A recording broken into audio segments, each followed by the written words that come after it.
I'm Kerry. And I'm Katie. And this is Grave Silence.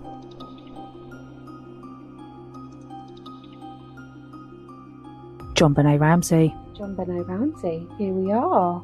JonBenét Ramsey. JonBenét. Definitely JonBenét. JonBenét Ramsey. Because there's a little dash above the E. There is. Little dash above the Bless E. the little cottons. So here we are. Here we are. Strap in. It's going to be a doozy. It is a big one. It's definitely going to be a two-parter, I would say. Yeah, I think so. Bear with, though. We're new to this. We are. We're dipping a toe in. We are. We're taking a steep learning curve on the work that we've done for this one. And we chose a big case. You know? Big or go home. I mean, balls we to are the at wall. Home, but... That as well. Balls to the wall. No messing about. No messing about. We're in. So, yeah, we thought we'd go JonBenét for our first case. We did, yeah. One of many more to come. Well, let's hope so. Fingers crossed. Before the hyperfixation loses focus completely. And that's fine. And you start taking up like crochet. Yeah, or, I go back to diamond painting, shall we say. Or... I started knitting. Well, there you go. Yeah. New hyperfixation. And Anyway. that's all right. That's fine in our little neurospicy world. We digress. We love that. Anyway, so yeah, we dive in, we delve, stay along for the ride. We know it's been done before. We're not saying that we're seasoned professionals, but we thought we'd give a big case of our all, and fingers crossed you stick with us and follow us, because we're hoping to do a lot more to come. Yeah. So it's all good. Right. Should we get started? Let's go. Okay. So when we talk about JonBenét Ramsey, it might help us to look a little bit at her family and parents. JonBenét Ramsey was born on December the 7th, 1943, in Lincoln, Nebraska. He grew up in a middle-class family, joining the Navy at a young age, where he served for 11 years. John got a degree in electrical engineering from Michigan State University, followed by a master's degree in business administration. He married his first wife in 1966, and together they had 3 children, Elizabeth, Melinda, and John Andrew. They later divorced in 1978. On leaving the Navy, John got into the world of technology and defence contracting. He founded Access Graphics, a computer distribution company that would eventually become a major player in the tech world. By the mid-90s, Access Graphics was booming. In 1996, the company reported over $1 billion in sales. That's insane. That's huge, isn't it? That is huge. And John was named Entrepreneur of the Year by the Boulder Chamber of Commerce. Nice. Now, I don't know much about inflation. I'm not a financial expert. But in 1996, so 30 years ago, that business reported over $1 billion That's in insane. sales. That's My insane. Gosh. Hence why they've got a private jet and Well, hence why the big house, but we'll go into that We'll shortly. go into that later, shall we? So while enjoying this success, John's personal life had not been so sweet.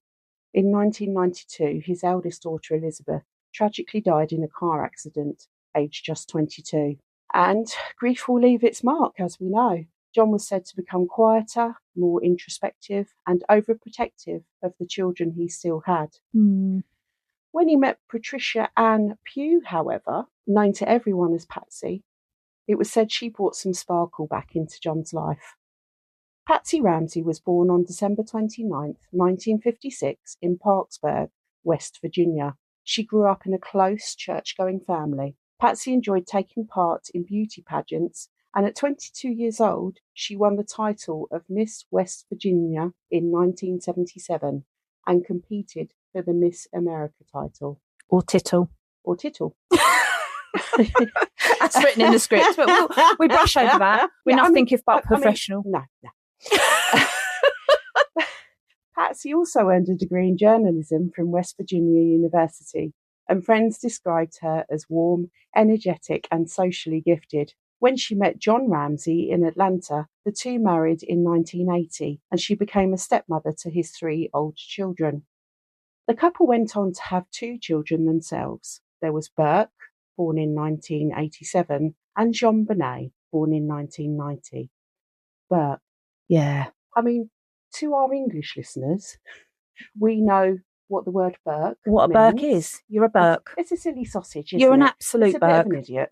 Silly sausage. You silly you Burke. silly sausage. Yeah, but our American listeners may be thinking, I don't see the funny, but here we are. We're British and, we're celebrating that fact. We're juvenile in our humour, folks, and you will learn that the more you listen to us. Yeah. It's said that Patsy adored being a mother. Patsy was diagnosed with ovarian cancer in 1993, but continued to pour herself into her children's lives, their education, their activities, their social circles, and into JonBenét's pageants. JonBenét began participating in child beauty pageants from a young age, and it was a world that Patsy knew well. I have very shaded views on beauty pageants myself. In general. For that. Not so much in general. I mean, don't get me wrong, do whatever you enjoy and things like that. I just think there's a particular outlook, shall we say, on children's beauty pageants, dressing little girls up almost like dollies and in some of the most ridiculous outfits. Now, I get it, the little girl, she might enjoy it. She might feel as if it's kind of, oh, look at me, I look special. But it's just a bit weird. For me, it is, and I know it has been and remains to be a huge industry in certain countries in the world. But I struggle with dressing little ones up as mini adults. And that's something, that's something that doesn't sit overly comfortably with me. No. I mean, when we look at JonBenét, she won multiple titles. She was Little Miss Colorado, Little Miss Charlevoix. Well done me for saying Charlevoix. America's Royal Miss and National Tiny Miss Beauty. Those pageant photos, the makeup, the gowns and the bright lights would later become a media obsession. There's a ridiculous amount of photos of her online in her pageant gowns and videos and things like that. And it's just, I don't know, it just doesn't sit very well, does it? Same. By the mid-1990s, the Ramseys were living in Boulder, Colorado, a picturesque, affluent city with a reputation for safety and community warmth. Their home at 755 15th Street was a sprawling 7,000 square foot Tudor-style house with multiple floors, narrow hallways and a maze-like basement, that of which we'll be seeing later on. Yeah, 100%. It was the kind of house that felt grand but warm and inviting. However, it would later become one of the most scrutinised homes in American history. The Ramseys were active participants in their church, social circles and various charity events. They hosted gatherings, attended galas and were well known within Boulder society. John was often described as quiet and analytical, while Patsy was considered the driving social force of the family. And I suppose you can see that in the kind of pageants and things like that, can't you? You certainly can. That was her passion. And she flourished in those circles, I think. Yeah. And wanted her daughter to do the same. Yeah. Burke, unfortunate name, was generally portrayed as shy, reserved and interested in computers. However, later on, a friend of the family, Judith Phillips, shared that he could be prone to fits of rage. Okay, interesting. What could that look like? I wonder. Well, we'll find out. JonBenét was outgoing, charismatic and deeply adored by her parents. The children's relationship was publicly described as a typical sibling dynamic. Although a year before JonBenét's death, there was an incident where Burke struck her in the face with a golf club. To which Phillips claims that Patsy told her things had gotten out of hand. The Ramseys later offered a different account, suggesting JonBenét had approached Burke from behind while he was swinging the club. I think the initial comment about things had gotten out of hand, that's the one that sits with me as indicator really most of true. But maybe an argument. I don't know. The Ramseys had a wide circle of friends. Fleet and Priscilla White, keep that name in your heads. The Steins and the Fernies, all of them would later become part of the story, some reluctantly, some fiercely. On December the 23rd in 1996, the Ramseys hosted a Christmas party at their home. Dozens of guests attended, including friends, neighbours and co-workers. The house was full of people. Whilst the party was in full swing, a 911 call was made from the Ramsey home. The caller hung up immediately and police then called back to explore it further. To this day, the significance of that call is debated. In an excerpt from the Ramsey book, Death of Innocence, Patsy explained, during the party, Fleetwhite used our phone to make a series of calls trying to get some medication for his mother in a hospital in Aspen, Colorado. Apparently, he dialed wrong and got 911. The police then called back, but after checking with Fleet and the rest of the people at the house, Susan Stein informed them that the call was a mistake. However, on PB Works, which is like a secure wiki type platform that allows people to share files and things, the following statement has been shared. On the 23rd of December at 6:47 p.m, someone attended the party placed a 911 call, which was answered by the police dispatcher, Teresa Hillary. The caller hung up without saying anything. Police called back only to get the Ramseys' answering machine. Slightly different from the just a tad. An officer goes to the home at 6:54 p.m. and leaves at 7:09 after being assured that there was no emergency. Yeah, so obviously Ramsey's have put a slightly different account in the book. And then we've got this kind of statement that comes from factual 911 callers on PB Works or what have you. On the call log, taken from the call log, that wasn't what happened. It sounds, what was the call about? You don't mistake dialing 911, do you? How do you do that? Not for medication. Understand. No, not for medication. As far as that goes, the officer spent sort of 15 minutes investigating the call after they go to the home. Yeah. Which is fair. You would do, wouldn't you? You're not going to just kind of leave it at a explanation on the phone. I mean, you can't chance it. No. And in the 90s, different kind of policing. On Christmas Day, the family woke up early, opened presents, and then spent the day visiting friends, including attending another party at the White's house, and returned home later that evening. I'm not being funny, but this is party central. I mean, for nights on the trot. What was going on at these parties? It's a lot of parties. It's a lot of parties. It's a lot of parties. And I get that it's Christmas and what have you, but it's all very, it's a bit clicky, isn't it? There seems to be a set of friends that regularly get together and party night after night. Yes, over a festive period. But what's going on at these same parties? Set of friends, and what is happening at these parties? Presumably, there's lots of drinking, and possibly there may be other extracurricular activities and things. Who knows? Who the hell knows? Who knows? But I would be, it seemed to be a certain set of people. It does, doesn't it? You know, this circle of friends. The Ramseys returned to their home in Boulder, Colorado on the night of December the 25th at approximately 9 p.m. According to their statements to the police, the children had fallen asleep in the car after a very long day of excitement. John Ramsey carried JonBenét upstairs to her bedroom. Burke awoke briefly to play a game with his father and then retired to bed at around 10 p.m. The family planned to leave early the next morning for a 7 a.m. flight via private jet, no less, to Michigan. Okay. So that night, neighbours reported unusual light activity at the Ramseys, including lights on in the butler's kitchen around midnight, and a normally active security light was turned off. These sightings occurred during the estimated time window of JonBenét's disappearance. Butler's kitchen? Wild. Yeah, I know. Big rooms. Many, many rooms. many rooms. Patsy Ramsey later told investigators that she woke around 5:30 a.m. on December the 26th to prepare for the family's trip. She went down the back staircase and saw several sheets of paper on the steps.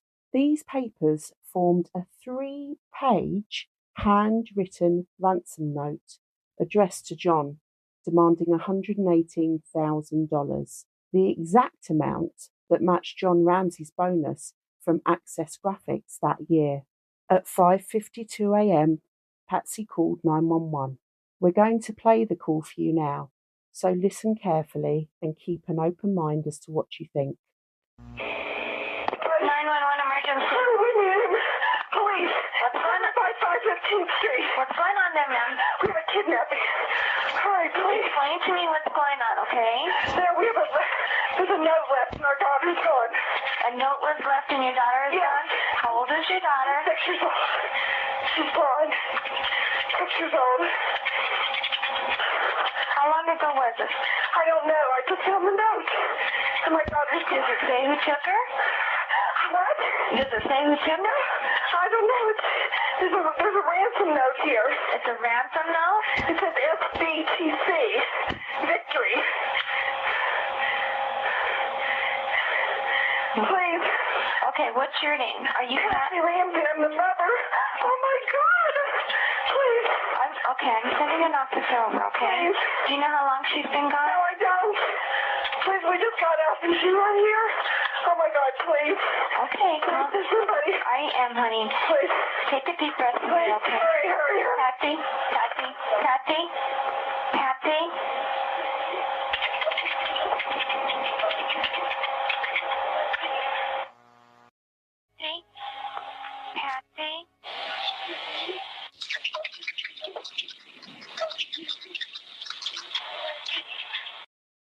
That call was recorded and logged by the Boulder Police Department.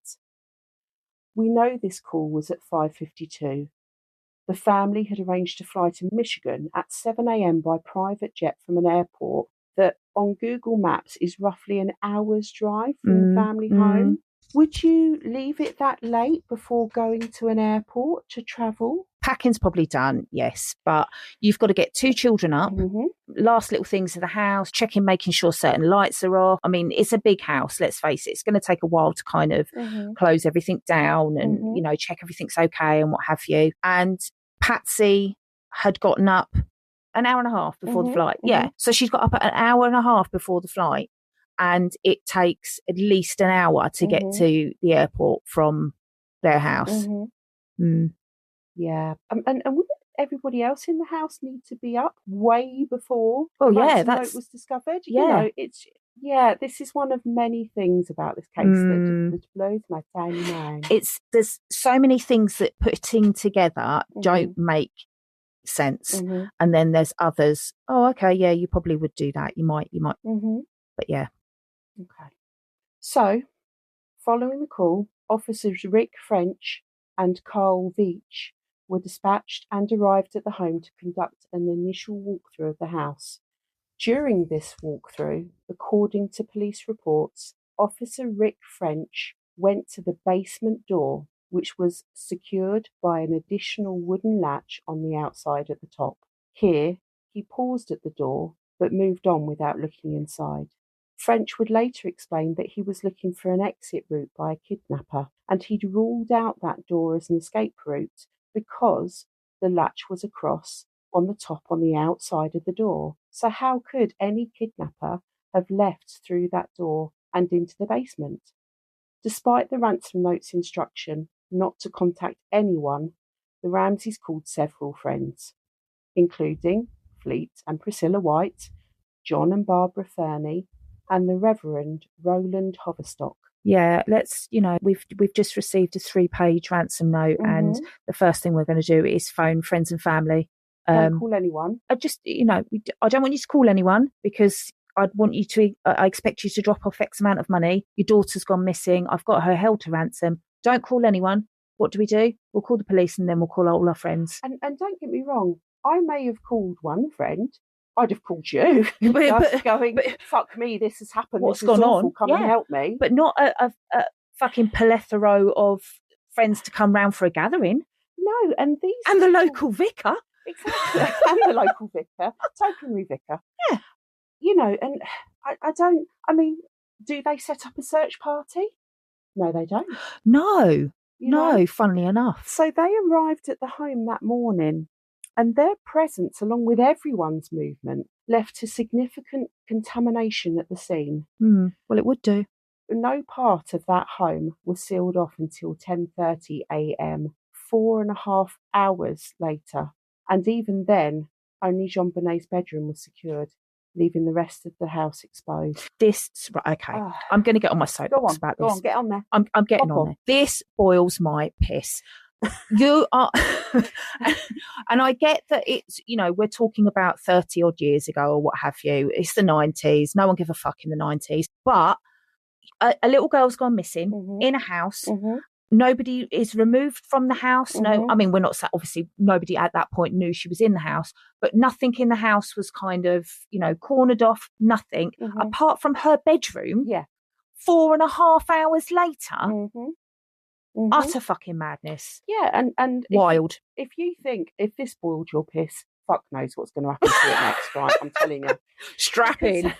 Because shortly after his arrival, Fleet White decided that he was going to conduct an initial search of the basement on his own. Oh, they're just sending out any Tom, Dick and Harry. I'm not saying or it Fleet. was just his idea. Maybe John Ramsey asked him. Maybe, I don't know. But he went off and did this on his own. He reportedly opened the door to the basement and to the wine cellar, but did not turn on the light and didn't see anything. And this is according to various accounts. I'm guessing all the other people in the house that have been called for. Well, I mean, Reverend Hoverstock would have been over there brewing the kettle. I'm just going to whack on a bit.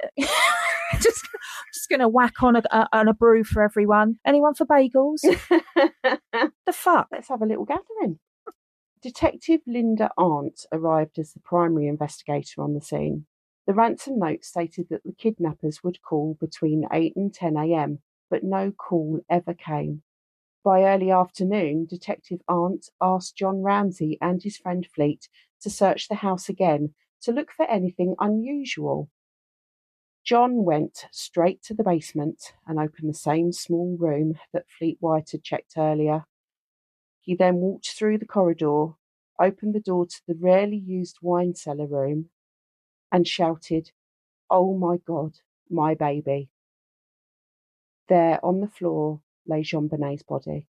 And you'll probably notice that there's a lot of huffing and puffing during this episode because we, like so many others, looked at this for hours and we've got our own views around it and things, but we're just blown away at the madness of allowing everyone access to the house, sending family and friends off to do a bloody search in wherever they want to willy-nilly. It's just, Anyway, JonBenét was found positioned as if tucked in, wrapped in a white blanket. Located inside the blanket was her favourite pink Barbie nightgown. She was wearing a long-sleeved, white knit, collarless shirt, which had an embroidered silver star decorated with silver sequins. Oh no. On her lower half, she was wearing a pair of long white pyjama bottoms with a red and blue stripe on the waistband. The autopsy later described these as urine-stained. Beneath her bottoms were white underwear with printed rosebuds and the word Wednesday around the top, which was also urine-stained. This underwear was aged 12 to 14. Her mouth had been covered with duct tape, and around her throat was a garrotte made from a length of nylon cord and the broken handle of a paintbrush. Her hands were bound above her head in front of her. John removed the blanket and duct tape from her mouth and attempted to loosen the bindings. Fleet White ran upstairs and called out for someone to phone an ambulance. John then carried JonBenét's body upstairs and placed her on the floor.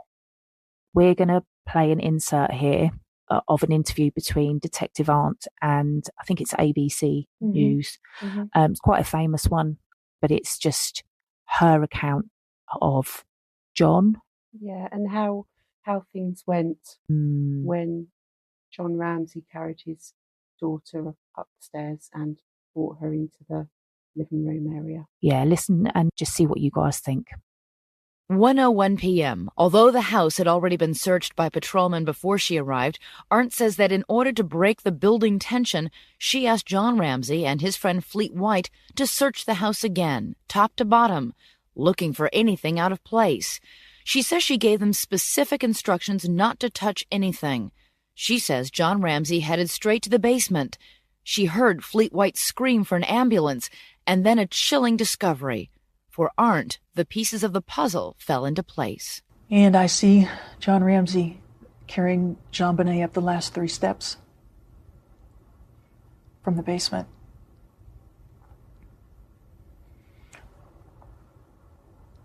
And my mind exploded. And everything that I had noted that morning that stuck out instantly made sense. And JonBenét was clearly dead. Then she's been dead for a while. I ordered him to put JonBenét down. I knelt next to her and I leaned down to her face. And John leaned down opposite me. And his face was just inches from mine. And we had a nonverbal exchange that I will never forget. And he asked if she was dead. And I said, yes, she's dead. And I told him to go back to the room and to dial 911. And as we looked at each other, I remember, and I wore a shoulder holster, tucking my gun right next to me and consciously counting, I've got 18 bullets. Why did you do that? Because I didn't know if we'd all be alive when people showed up. I said everything made sense in that instance. And I knew what happened. Do you think your fear was well-founded? You bet I do. There's no doubt in my mind. To this day? Never wavered. You were afraid because you thought the killer was still in the house. I knew it. Absolutely? Absolutely. The Boulder County Coroner, Dr. John Mayer, conducted the autopsy the following day. The report documented a linear skull fracture approximately 8 inches long on the side of her skull. Can you imagine how big that is on a little 6-year-old girl? I just can't. It's so devastating. It also identified a ligature strangulation caused by the cord tie around the neck. The paintbrush used in the ligature was determined to have come from Patsy Ramsey's art supplies. The autopsy listed JonBenét's cause of death as asphyxia by strangulation associated with cranocerebral trauma. Examiners documented abrasions and petechial hemorrhages consistent with strangulation. While there were no evidence of a traditional sexual assault, the genital area showed erythema and signs of chronic inflammation. The autopsy also identified an acute injury to the genital region shortly before death, with material resembling wooden fragments from the broken paintbrush used to construct the garrotte found inside the vaginal cavity. Now, we're going to play another excerpt from that interview with Detective Arndt and what she thought when she saw those injuries. There was something else even more disturbing. She had trauma to her vagina. What kind of trauma? It would be trauma that would be consistent with injuries seen in sexual assault cases. Recently? I guess the best way to say that was what was seen was not a first-time injury. The coroner, in fact, said the evidence was inconclusive, but ABC News has confirmed that 3 medical experts who consulted for the Boulder Police Department concluded the injuries were consistent with prior sexual abuse. A Caucasian pubic hair was discovered on the blanket covering JonBenét's body. No match was found for it within the Ramsey family. One of the autopsy photographs also revealed a dark hair on JonBenét's sleeve, later determined to be 2 separate hairs, one synthetic and the other belonged to Patsy. Additional dark animal hairs were found on JonBenét's hands, none of which matched items in the Ramsey home. Animal hair was also present on the duct tape used to cover her mouth. These were reportedly beaver hairs and likewise did not correspond to anything within the home. That doesn't ring anything for me at all. That's probably one of the only things found in the evidence around her that I can't put a conclusion to or an idea to. Agreed. Obviously, I'm guessing the dark hair was probably a Barbie doll or something like that. Yeah. You know, you never know. Synthetic hair. Yeah. But the dark animal hair, when they don't have anything, that's random. Unless it was already on the tape, so it had come in already on the tape. You know how when you have a roll of tape, the sides of Put it on the sometimes. Maybe. But there's very little other conjecture around this, to be honest. And forgive us for staying a bit quieter during that whole section, because that JonBenét's injuries, you know, we knew that this case was going to be particularly tough to look at, but I naively didn't consider how I'd react to reading an autopsy report of the 6-year-old little girl. So we, you know, there was less chatter through that part, because out of respect for JonBenet and her memory, we may have theories, we may have, you know, differing views on what we feel happened, but ultimately a sweet 6-year-old girl lost her life that day. Yeah. The autopsy further noted undigested pineapple in JonBenét's stomach. Based on typical digestion rates, this suggested she had eaten pineapple shortly before her death, as her Christmas dinner would have been fully digested by around 10 p.m. A bowl of pineapple was found on the kitchen table, bearing Burke's fingerprints on the bowl and on a nearby glass of cold tea, which, let's face it, probably not unusual. No. However, Patsy stated she didn't recall serving pineapple that evening. Okay. Snacky snacks for Burke then, maybe. and apparently in his sleep as well. Yes, we'll come back to that a little We digress. later. In the basement, investigators documented several items that later became central to analysis. In the train room, a window was found broken. John Ramsey told investigators he had broken it months earlier after locking himself out and had never repaired it. Beneath the window was a Samsonite suitcase belonging to John Andrew Ramsey, JonBenét's older brother. This contained a blanket and a Dr. Seuss book. None of the family remembers placing it there. Now, kids play, don't they? I played with. Of course they do. Of course they do. I remember pretend running away. Yeah. If you like. Oh, yeah. Not even pretend on some days. Yeah, I literally. My dad told me that I literally tucked a teddy bear under my arm. I was about 2.5. Opened the back door myself. Okay. You know, child genius. Yeah. Opened the back door myself and toddled off down the road. He come running after me and said, "Where do you think you're going, kiddo?" And I was like, "I'm going swimming." Swimming. Fair enough. Yeah. I know. You know. Had your teddy bear? That's all you need. That's all I needed.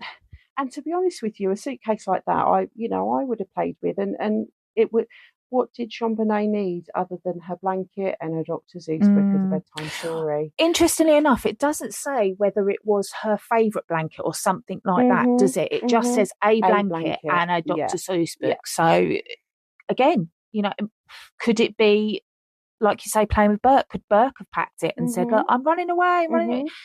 Or pretending to go on holiday as they were due to be going later that day.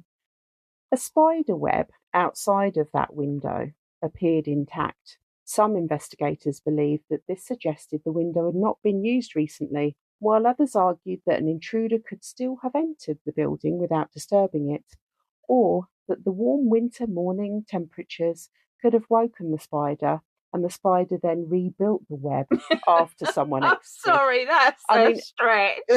We have some arachnophobe specialists. That is an absolute reach. I just can't. Do you know what? I have this weird little picture in my mind of a spider coming out, and in the background, the music goes, "Morning has broken," and this little spider's come out of his web, stretched in the sunlight, and started remaking the web across the window. What a load of shit. I'm going to redo it. Those investigators also reported finding no footprints in the snow near the broken window. A partial boot print was found near the body. It was identified as a high-tech brown boot. Good old high-tech. I used to have a pair, actually. Did you? No, I had Gola and matched it. Did you? I was the epitome of a council state tramp. I had a white high-tech boot with a pink Velcro strap. Nice. Oh, yeah. How jazzy. Yeah. Too jazzy. No, right? No member of the Ramsey family was known to own high-tech boots. Some law enforcement personnel did, and they did own that brand, but the source of the print was never definitively established. There was also a piece of rope described as white olefin cord found in a guest bedroom near JonBenét's room. Detective Lou Smith, who came out of retirement in order to review the case later on, noted that the Ramsey family could not identify it, suggesting it may have been left by an intruder. Wasn't he like really renowned for? He was. He came out of retirement in order to review this case because it was going cold. There were no further leads. A literal cold case. A literal cold case. And he was well renowned for finding the evidence and piecing things together and looking more thoroughly and thinking outside. Yeah. So they actually requested, I think it was Boulder Police Department, actually requested that Lou Smith come out of retirement in order to look at this case to see if he could give any views on it. Later, they didn't essentially want his views, but we'll come to probably that. because he didn't give them the answer they wanted. But anyway. The ransom note was analysed extensively. It was written on paper from a pad found in the Ramsey home and with a pen also belonging to the family. Again, this is something that blows my mind. So, if you are an intruder and you are kidnapping a child, it's piss poor planning not to write the ransom note previously, isn't it? Let's stop mid-kidnap. Mid-kidnap, bear with everybody. While I just, I've not written a note. I've not bought my own pen and paper to do this. I'm not sat outside in my car. Or I've not cut out my newspaper headlines. Shit, I've not got my copy of the Daily Mail, and I haven't done it. It would be the Daily Mail because it's like the shittest newspaper going, isn't it? Not available in the USA, but let's not talk about that. Piss poor planning to not do that before. So he's very right. Everybody's asleep. He's not done the deed of getting JonBenét at the moment, right? Let's assume he's that gone in. He's opened a can of pineapple. He's put a mag light down on the table. He has. And he's gone, fuck, no ransom note. Hang on a minute. How am I going to get my $118,000? Specifically what Dad earned last year. Hang on, look at the telephone table. There is pad and pen. Oh, that was lucky. There. That was lucky, wasn't it? That was lucky. That was lucky. And I'm not just going to write, I've kidnapped your daughter. Give me the money. I'm calling at 10 a.m. I want $118,000 by so-and-so. He's written a 3-page. He's writing fucking War and Peace. He's literally what is he doing? Rewritten the Bible. What is he doing? Well, what? So he's in there in the house writing it, 3 pages long, while everybody's asleep, being really quiet. Tiptoeing around. Oh, what shall I write now? No, hang on, let's cross that out. That's not right. And he's written the note. Then he's going to go up, get JonBenét, right? Take her downstairs to the basement, leaving the pages of the ransom note all over the stairs on the way. Perfectly on the way. Getting to the basement and presumably, has he tied her up in the basement? Has he bound her? Or has he done it down? Who the hell knows? Even if he exists. Even if he exists. Handwriting experts unanimously, calm yourself down, Katie, calm your tits. Handwriting experts unanimously excluded John Ramsey as the author. Opinions on Patsy Ramsey, however, varied. Some experts stated she could not be excluded, while others stated she was unlikely to be the writer. No expert conclusively identified any individual as the author. The note also referenced a small foreign faction, a phrase not linked to any known group. That's maybe because they don't exist. Allegedly. Obviously, please don't sue. We're only starting out. we're broke. We've got piss all money. We can't pay you. I don't know why I went into an accent then, but never mind. There's going to be many more to follow, though, let's face it. Should we move on? Yes. DNA testing was performed on samples collected from JonBenét's clothing. A mixture of DNA was found on the waistband and crotch area of her underwear, and additional unknown DNA was detected under her fingernails. None of the foreign DNA matches any member of the Ramsey family. The significance of this DNA remains disputed among experts. Some argue it supports the possibility of an unknown intruder, while others believe it could be the result of manufacturing or handling contamination. Investigators also noted several items found in unusual locations throughout the home. On the second floor, a paring knife and pull-ups were discovered in the laundry area, and soiled pants along with a balled-up turtleneck were found in JonBenét's bathroom. On the first floor, a flashlight was on the kitchen counter, that bowl of pineapple and a glass of tea were present. Kleenex was found in the breakfast room, and a pillow was located in the kitchen. A sippy cup and bathrobes were also found in the den. I mean, I'm not being funny. They live with kids, right? Well, there would be pillows and blankets and Kleenex and food and... Yeah, I get that. You know... yeah. And I mean, just the sound of Kleenex being found in a breakfast room gives me the heebie-jeebies. No. I don't know why. Right away. I don't know why. Sneeze it, catch it, bin it. 80s kid here. Pillow in the kitchen, you know. Do they have one of those window seats? I mean, let's face it, it was a fucking mansion. They probably did. It was a massive mansion. In the basement, investigators documented a Swiss Army knife on the boiler room counter, a broken paintbrush in the same room, and Barbie dolls in the wine cellar where JonBenet was found. That makes me feel really sad. Yeah, same. Whenever I kind of read or hear you reading it back, it just sounds really sad. Barbie dolls in the wine cellar. Where was she was found? Yeah. Was she playing down there? Yeah. At the time? I don't know. It just... Bless her. After JonBenét's body was moved upstairs, the Boulder Police Department began processing the home as a homicide scene. What the fuck? Finally. Finally. Welcome to the plot, kids. Yeah, a week and a half later or something. The movement of the body in the presence of multiple people in the house having yet another party. No, it doesn't say that. It just says multiple people in the house before the scene was secured. Were documented. Supportive people. Yeah. And you know, there is a possibility it might be another party. I mean, fuck me, they've already had 12. The movement of the body and the presence of multiple people in the house before the scene was secured were documented as significant factors that affected the integrity of the evidence. Do you think? I mean, shocker. Valid. Crime scene technicians photographed the basement, the main floor and the upper floors, though many items had already been touched or moved. Oh, God. I just had a fucking free-for-all around that house. I've just got... I have visions of them all playing. You know that game that you play where you like memorise what's on the tray, memorise what's here, close your eyes for 30 seconds. Hang on a minute, I'm going to put a tea towel over it. What's moved? What's moved, everybody? A Swiss Army knife, couple of Barbies, and a sippy cup.